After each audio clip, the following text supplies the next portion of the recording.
You have a different opinion about dying and the fear of dying. Yeah. You know, you start to think, hey, maybe I'm living too long. You know, shit. Well, maybe that's just another existence.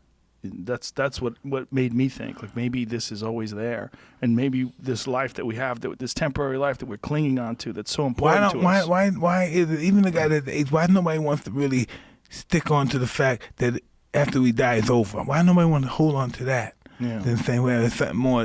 Than really being confident with saying, hey, there's something else after this.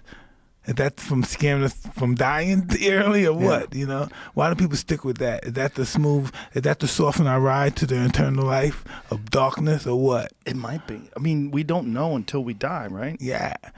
But everybody the people that think that it's just over when you die, it's over. The world goes darkness, and then that's it. That might be right.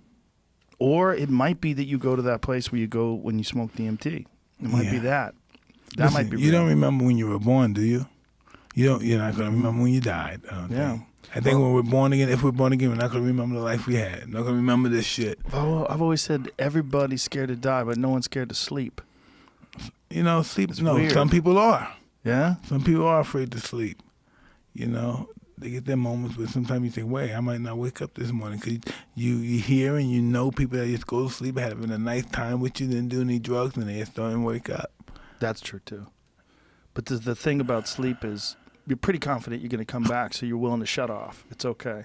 But no one wants to shut off forever. But listen, the belief that you're going to come back is magnificent. Yeah. The belief to know that we're going to wake up in the morning. Imagine if we went into life like that. Yeah. With that belief. Yeah. And you think life is just temporary, and that when it's over, you're going to go to an even more magnificent place. Well, we say life. What life? Life is not over. Right. When we leave this place. Right. It's another form of life we haven't experienced yet. Right.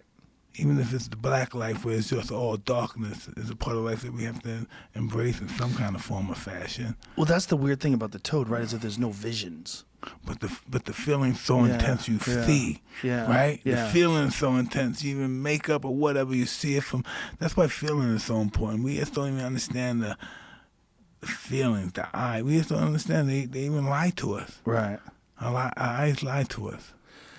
I remember the first thing I felt is so insignificant.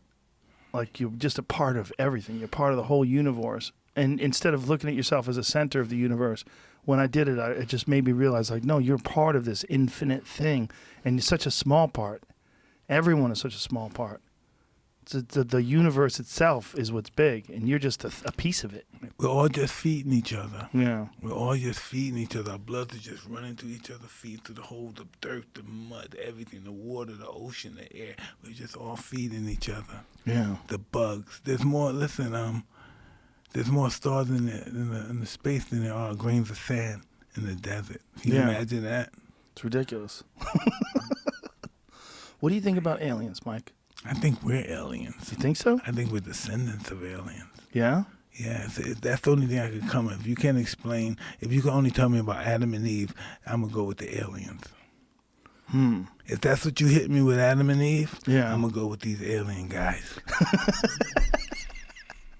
Well, there's a lot of people that believe that we're the product of aliens, that aliens came down and did some experiments with lower hominids and did some accelerated genetic experiments and created people. Well, listen, aliens, so listen, when certain tribes of people, I'm not saying Caucasian when they came to Africa, even before that, when people came to other people, the first time they seen them, they were aliens. Yeah. The first time an Asian man saw a Caucasian man, that was an alien. A black man saw an Asian man, a white man, that was an alien. Yep. Maybe they weren't aliens, but that's what they thought they were. They were just a tribe of people that encountered them, and perhaps they were getting extinct, they were dying, and they had to breathe through the lower, whatever you were saying. Lower hominids. The lower hominid, and maybe this is us. Because they had certain, as you may know, because I know you do these kind of researches, they already discovered there were different forms of species that's working down to us, that came from us, and now we're at the degree of, I guess, we're the human species of our era.